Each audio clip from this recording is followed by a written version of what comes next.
Have you ever noticed that the more you open up to family, the more tangled everything becomes? You start off wanting to be honest, to stay close, but somehow, the more you share, the less peace you have. It's something many of us learn the hard way after 65. Not because our families don't love us, it's because love is complicated. Expectations, opinions, emotions, they all come bundled in. I'm 83 years old. My name is Margaret, and I used to believe complete honesty kept my family close. I thought if I told them everything, it would show I trusted them. But over time, I realized something. Not every truth needs to be spoken, not because it's shameful, but because peace in this stage of life is worth protecting. So I want to talk with you, not lecture, just talk about 5 things I've learned are better kept to yourself after 65, not to be secretive, but to be wise. If you've ever felt drained after sharing too much, or found yourself wishing you'd stayed quiet, this message is for you. The first secret is a big one. Your exact financial situation. I know what you're thinking. We've been told to be transparent, avoid surprises. We think if we let them know how much we've saved, what we plan to do with it, we'll protect everyone from confusion. That's what I thought too. But here's the truth. The moment you open that financial curtain, the dynamics shift, sometimes subtly, sometimes quickly. Let me tell you about someone I know. She's 79, spent her life budgeting carefully. A few years ago, she sat down with her 2 children and shared everything: bank accounts, pension, house deed, plans for distributing everything. She wrote it all out. She expected relief, gratitude. What she got were questions. "Mom, why are you still in such a big place? Shouldn't you sell before something happens? What's your plan if you need long-term care?" One even suggested moving in to help manage finances, just in case. It was all said with concern, with love. But over time, she felt boxed in, like every decision needed approval, and it didn't stop there. Once the numbers were out, every spending decision became open to judgment. A vacation. Should you really be traveling at your age? A new chair? Seems expensive, Mom. Even buying shoes came with commentary. What hurt most, she told me, wasn't that they didn't care. It was that they cared so loudly, so constantly, she felt she was no longer in charge of her own life. Here's the reality. Once you open that door, it's hard to close. Even the kindest family members can overstep without realizing it. And sometimes people who were once distant suddenly take interest in your money, not you, your money. That distant relative who never called, now they want to visit. That grandchild who forgot your birthday, now they're asking about your will. I'm not saying don't plan ahead. You should. Have a will, power of attorney, someone you trust. But sharing the full picture prematurely creates pressure you didn't ask for. Suddenly you're not trusted to make decisions. They're being made with you or for you. Privacy is not secrecy, it's protection. You don't owe anyone bank statements. You don't need to explain why you bought a television or donated to a cause. Your money is yours. Decades of hard work, sacrifices no one else knows about. The person most qualified to decide what to do with it is you. Protect your peace. Share only what needs sharing when the time is right, with people who respect your boundaries. Because once finances become family discussion, you'll find yourself defending decisions no one else should be judging. Now let's talk about something that feels natural to share: our health. Our bodies aren't what they used to be. Knees creak more. Sleep isn't always restful. Some days we don't feel like ourselves. It's normal. When you love your family, you want to share those experiences. We think they care, they'll want to know. Often they do. But here's what we rarely consider: how that information gets processed on the other side. When we say, "My back's been acting up," or "I felt dizzy this morning," it feels like small talk to us. But to your children, those words carry weight. They love you. Because they love you, they may overreact. Not intentionally, emotionally. What you see as passing discomfort, they hear as a red flag. From that moment on, they start seeing you differently. Let me tell you about someone. She's 76, still independent, loves gardening, volunteers, walks every morning. One day, after a weekend of yard work, she mentioned to her daughter her shoulders were sore. Just that, no complaints, just soreness.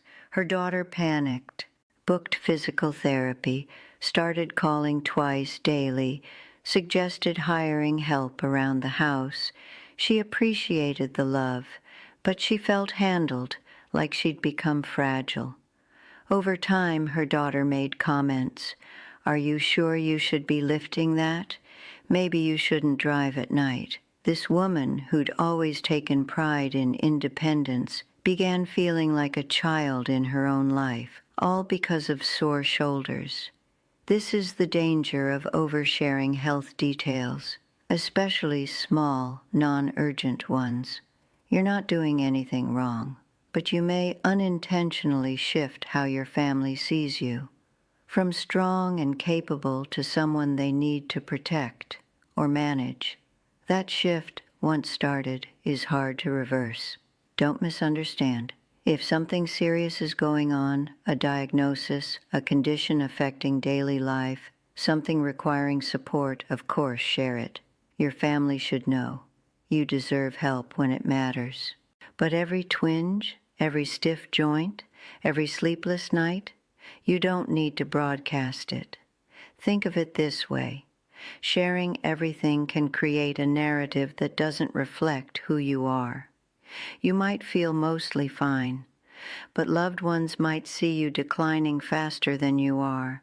That leads to them making decisions for you, limiting freedom, hovering too much, that over time exhausts not just you, your relationships. You've lived in your body long enough to know what's serious and what isn't. You know when something's aging and when it's concern. Trust that knowledge. You don't need to validate every cough with someone else's opinion. There's another angle, your emotional space. Constantly talking about small health issues makes you feel like life is shrinking. Everything becomes about what's wrong, what hurts, what's wearing down. That's not the story you want to tell. You're more than aches and pains. You're a full person with wisdom, joy, routines, hobbies, quiet victories every day. Don't let little discomforts dominate your narrative. I'm not saying suffer in silence or bottle things up. Talk to your doctor. Keep track of symptoms. Take care of yourself with intention. But with family, be thoughtful. Choose when and how you share. Ask yourself, am I sharing to feel closer or unintentionally giving away independence? Peace in later years doesn't come from everyone worrying about you. It comes from knowing yourself well enough to decide what matters and when to speak. That's not denial, that's dignity. Now let's talk about something many learn the hard way: getting involved in family conflicts. At this age, we've seen arguments, children growing apart, siblings fighting over money, in-laws misunderstanding each other, old grudges resurfacing. As the older generation, we feel this tug to step in, help, offer advice, smooth things over. But here's a lesson from experience. The more you say, the more risk you take, especially in family matters. Silence isn't weakness, it's wisdom. A friend of mine told me about a moment she wishes she could take back. She's 80, sharp as ever, the kind whose opinion people seek. One afternoon, visiting her daughter, she mentioned gently that maybe her grandson, 5 at the time, could start tidying his toys. That was it. No lecture, no raised voice, soft suggestion. Her daughter didn't take it well, grew quiet, cold. Calls came less often, invitations stopped. My friend, who'd only meant to help, wondered how one sentence caused such distance. That rift never fully healed. That's the danger of sharing opinions in family conflict, or even innocent situations. No matter how gently you say something, people hear through their own emotional filter. Your words feel like support to you. To them, it's judgment, criticism, taking sides. You try helping 2 children settle a disagreement. Suddenly both feel you're playing favorites. You express concern about a daughter-in-law's parenting. Your son pulls away. You mention one family member always borrows but never repays. Just like that, you become the pot stirrer. Even words spoken with love, people remember, sometimes more than the original issue. You try calming things but end up being the one they resent when dust settles. Why? Once you speak up, they associate you with conflict, not resolution. Over time, that isolates you. So, what should you do? Here's truth I live by. You don't have to attend every argument you're invited to. You don't have to share your opinion just because you have one. You can love family deeply without inserting yourself into every disagreement. You can be present without being pulled in. Sometimes the most powerful words are, "I trust you to work it out," or simply, "I don't want to take sides, but I'm here if you need me." Then let go. Let them grow, stumble. Learn the way you did, by figuring it out themselves, because involvement might feel helpful in the moment, but long run it rarely brings peace. What brings peace is protecting your emotional well-being, being the calm eye of the storm, the quiet, steady presence that doesn't react to every wave. That doesn't mean you're uncaring. It means you've grown enough to know not all battles need your participation. Your role now, more than ever, is keeping your heart steady, not just for them, for you. You've seen what happens when people speak without thinking, well-meaning advice turning into long-term wounds. You've earned the right to step back, watch, hope, pray, maybe, but not be dragged into every fire, because let's be honest, in this stage of life, peace is too precious. You've earned wisdom, lived through enough family holidays, heated discussions, misunderstood conversations to know. Sometimes the kindest thing you can do is stay silent. Let them figure it out. Love them from gentle distance. Now let's talk about something quieter than drama, but often heavier, our regrets. At this stage, we've all got them. Even the most content carry a few what-ifs, and I wish I had. It's part of being human. You think about opportunities not taken, places not visited, moments that slipped through fingers. Sometimes those memories surface in conversations, with children, grandchildren, in passing remarks over coffee. But here's what I believe. Not every regret needs speaking aloud, especially not in front of people you love. Let me tell you about someone. 79. Retired school teacher who raised 4 children while supporting her husband through years of illness. One afternoon, walking with her youngest daughter, she sighed and said, "Sometimes I wish I hadn't let go of my dream to travel when I was young." It wasn't meant to hurt, just a thought, a flicker of reflection. But her daughter took it hard. Later, she admitted it made her feel like her mother's sacrifices hadn't been worth it, that somehow she and her siblings had held her back, that maybe their life, the family they had, wasn't enough. That's the tricky thing about regrets. What feels like honest reflection to us can feel like rejection to others. We're trying to share something personal, maybe as a life lesson, but loved ones hear it through a different lens. When you say, "I wish I'd worked longer," they hear you weren't enough. When you say, "I should have moved to a different town," they feel you were never truly happy where they were raised. You're trying to express humanity. But it's easy for others to take personally, even if you never intended that. There's another side. The more we speak about regrets, the more people see us as stuck in the past. Rather than living in the present, it might make them pull back, thinking you're always looking backward instead of enjoying today. They might treat you more delicately, like your best days are behind you, even when you don't feel that way. Don't misunderstand. Your feelings are valid. Regrets are real. You've lived a full life and earned the right to reflect honestly. But some reflections are better kept close to the heart, not because they're shameful, because they're sacred. Sharing them too freely can accidentally hurt people you love most. So instead of saying, "I wish I'd done things differently," consider saying, "I've learned a lot from the life I've lived." That shift in language carries wisdom without sorrow, shows growth without guilt. It honors your story without burdening someone else's shoulders. This isn't about pretending the past was perfect. It's about choosing to frame your journey in a way that brings peace, both to you and those who care. You don't have to hide emotions, don't have to fake cheerfulness, but you have the right to protect the emotional space between you and family. Peace in later years doesn't come from rewriting the past. It comes from making peace with it, quietly, privately, with grace. Now the fifth and final secret, one many believe they should share for fairness or clarity. Your plans for your assets.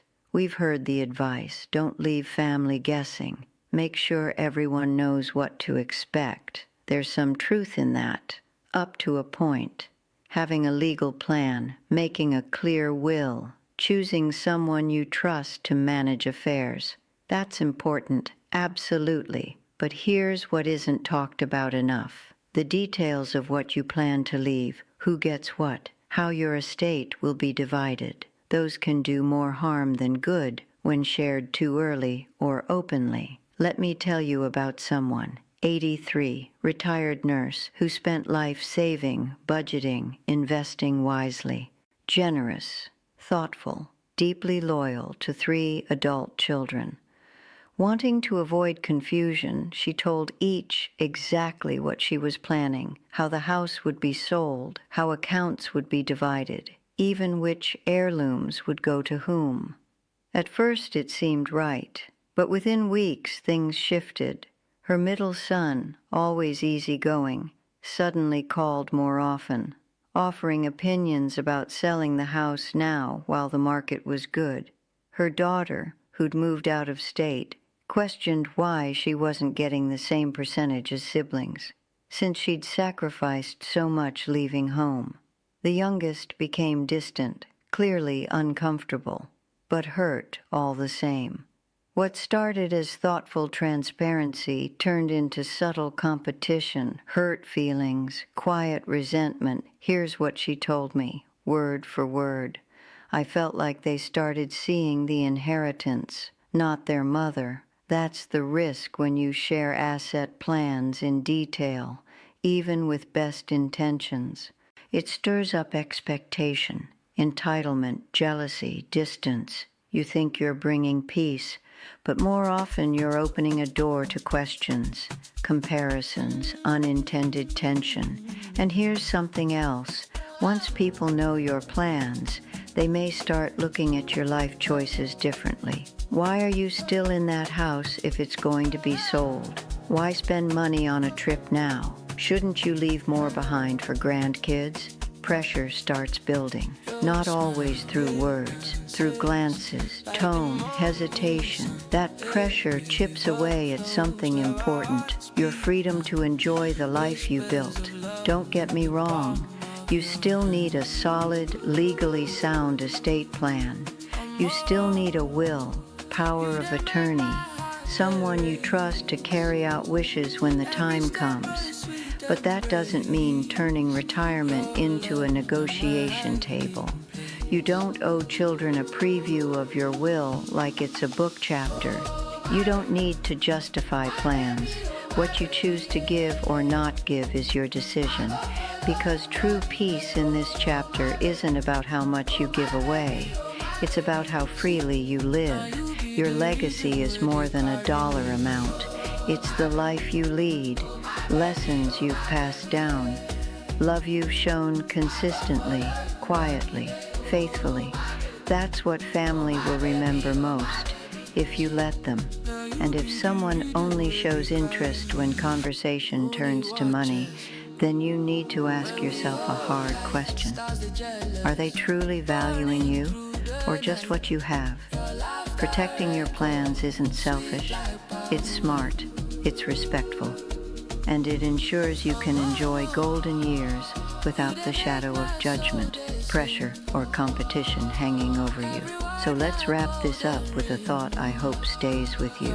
You've spent your whole life giving time, support, advice, comfort, but now is your time to guard something else, your peace. Peace is not a luxury for people our age. It's a necessity, a quiet home, a calm heart, the right to move through your day without feeling watched, judged, or second-guessed. Sometimes the way you protect that peace is not by putting up walls, but by choosing what to hold back, not out of fear, not because you don't trust family, but because you know the value of space, of privacy, of protecting your soul from noise that isn't helpful. So ask yourself right now, what truths are worth sharing, and what truths are better held close, not because they're secrets, but because they're sacred. I think about that summer in '74 sometimes, when I thought I had to explain everything to everyone, when I thought openness meant love. I didn't know yet, didn't know that some things are meant to stay yours. You've lived long enough to know what matters. You've survived enough conversations, enough well-meaning advice that turned into something else, enough moments where you shared too much and regretted it. And now you get to choose. You get to decide what stays private and what gets shared. That's not being dishonest. That's being wise. Because peace at 83 doesn't come from having everyone know everything about you. It comes from knowing yourself well enough to protect what matters most, your dignity, your freedom, your right to live these years on your own terms. I'm grateful for quiet mornings where nobody's asking questions I don't want to answer, for conversations that stay light instead of turning heavy, for the right to keep some thoughts to myself. I'm grateful for learning, finally, that peace isn't found by sharing everything. It's found by knowing what to protect.